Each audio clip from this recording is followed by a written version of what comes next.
Hello, good people of South Africa. Over the last several years, we have been exposed to plenty of contamination and pollution in our country, and it has been something important that has not been addressed enough. Thus, it is important to at least have a basic overview of what is going on with the gas emission levels being produced in our country. Please give a warm welcome to Jim the Scientist. Yeah, very cool. It is great to be here, news reporter. Let's get right to it. Absolutely. First of all, Jim, it will be really important for us to know what have you been researching and evaluating during the course of the last decade. Yes, indeed, sir. The most recent research topic I have been taking under evaluation are greenhouse gas emissions from the sectors found in South Africa, along with identifying the most fundable, affordable, and effective renewable energy sources and infrastructure that could be implemented or modified in South Africa without hurting the country's economic progress and stability in order to prevent any imbalances in the carbon cycle. That sounds really interesting, Jim, but can you explain how South Africa is affecting the carbon cycle and the consequences of these activities? Yes. The carbon cycle is the process in which carbon is exchanged among the different surfaces of the Earth, including the pedosphere, hydrosphere, geosphere, and biosphere. Now, you may be asking, how does South Africa affect the carbon cycle, and what are the consequences brought with it? Simple. With the accelerated growth of industries and sectors in the country that is currently boosting the country's economic growth, there are some that rely on only natural resources. This development is bringing consequences on itself.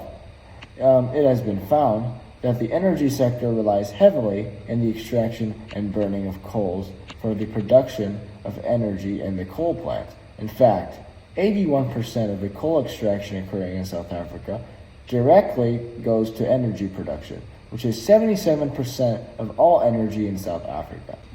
That being said, the burning of coal releases CO2 into the atmosphere and produces a positive feedback loop. As a result, accumulating CO2 with other greenhouse gases in the atmosphere as CO2. This atmospheric layer of greenhouse gases prevents the infrared from the sun's energy from getting reflected back to space, which leads to the entrapment of heat and the melting of glaciers that help the Earth's temperature stay cool. This is a problem since the melting of glaciers mean that there will be fewer glaciers and thus fewer sun rays reflected back. More entrapment of heat, which significantly increases Earth's temperature, which is exactly why this is considered a positive feedback loop. Wow, Jim, you sure have a lot of time in your hands. Well, anyways, do you mind elaborating on the effects we as humans are having on climate change and the consequences this entails? Not only for the planet, but for also ourselves as humans. Okay, so there is plenty of evidence in regard to the massive influence humans have with climate change. The graph below portrays in an easy and efficient way the way that carbon emissions are distributed in the different sectors.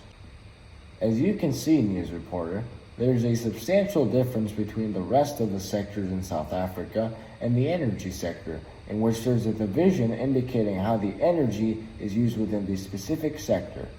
In this case, most of the energy is being used as electricity, with industry coming next. Now that we found the source of the problem, we have to find why is it causing a problem in the first place, and the consequences this is going to have in our planet. As I mentioned earlier, the greenhouse gas emissions coming from South Africa are contributing to the recurring feedback loop that is currently affecting the planet substantially. But how is it affecting it? Because of the fact that glaciers are melting, ocean levels are continuously rising, which results in floods, habitat loss, water pollution, and air pollution. This is a journal of geophysical research from the New Jersey Institute of Technology and the Institute of Astrophysics of the Canary Islands about the massive increment of the albedo effect during the course of the years. This can exacerbate the current situation of water scarcity in South Africa. Due to its geographical location, its citizens already suffer from droughts continuously, and the effect of climate change will only make things worse. But not all is lost. Leaked reports from 2018 IPCC draft indicate that 0.5 Celsius reduction in global temperatures can have up to 50% reduction of those who would be affected by the water scarcity. The worst part of their solutions that are better economically wise and environmentally wise. Whoa! What's the solution you're talking about, Jim? Simple. I'm talking about slowly changing the sources for energy in South Africa in a project that would last about 38 years. More specifically, I'm talking about renewable energy plants. It's been years since renewable energy has become efficient, but South Africans still don't see the great geographical advantage they have in comparison to other countries whose efforts in becoming more green have been hopeless. South Africa can be fully able to depend purely on renewable energy sources such as solar, wind, and hydropower. But despite the several benefits these potential power plants ideas may bring, they're scared to commit to this new plan. Thus, I'll explain why moving to these alternatives, while it may seem challenging, is a necessary step towards long-term success. Please do!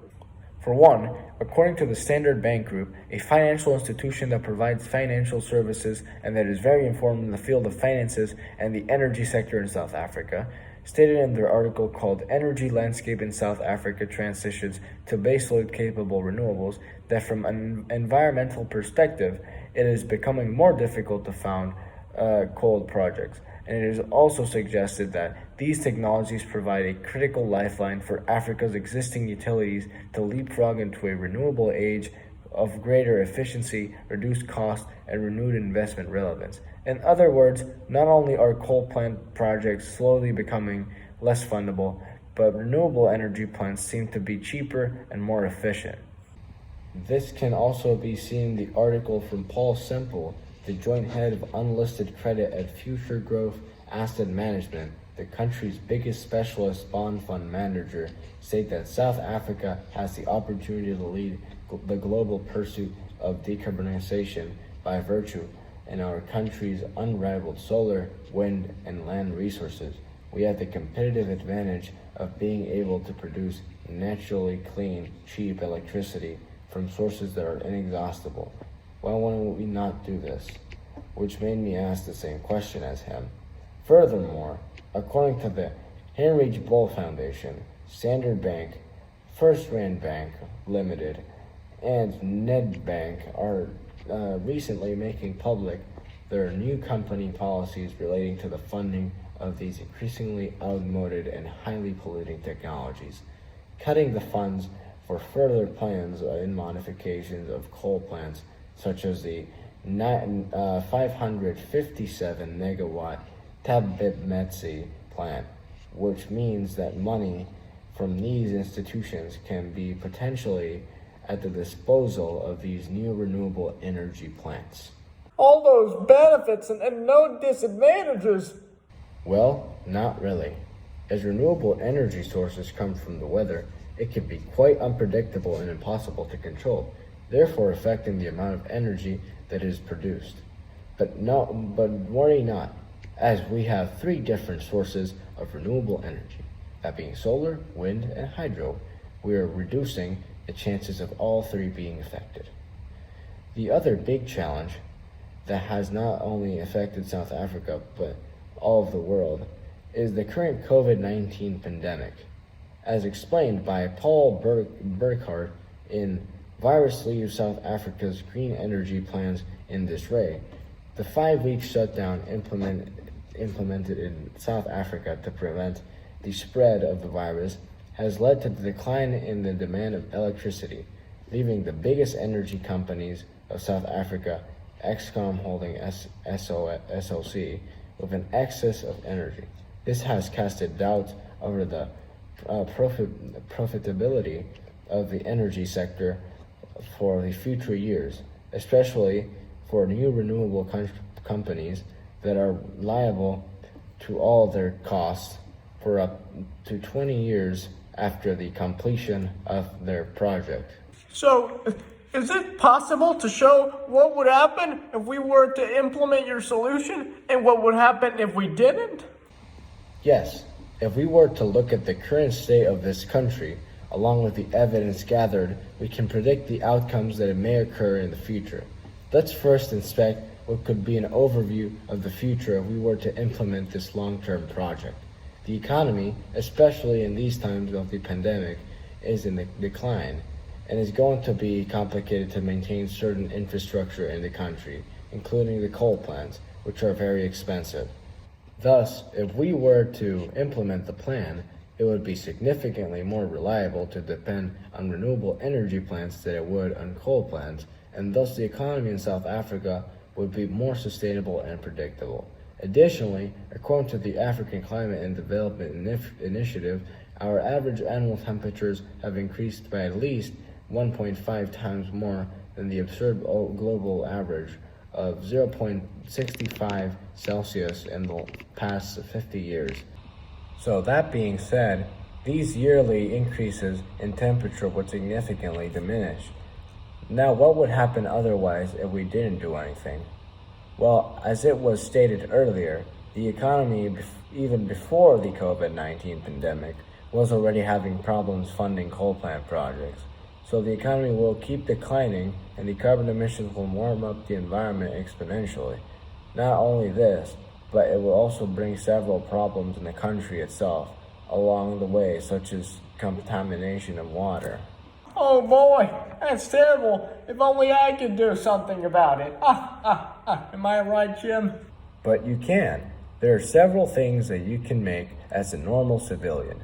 Despite not being able to change so many things directly in the industry, you can certainly do things in your house to prevent more CO2 emissions occurring from anywhere you are in the world. Try to avoid using air conditioning or a heater so much. Reduce, reuse, recycle. If you can, replace regular light bulbs with compact fluorescent light bulbs, which these reduce greenhouse gases up to 70%. If you go outside, practice things such as carpooling and avoid vehicles that emit CO2. And most importantly, spread awareness about the issue so more people can start to contribute to a good cause. That was excellent. Thanks for being with us tonight, Jim. No problem. I'm always ready, Freddy. You know what's good. You know what I'm saying? Yeah.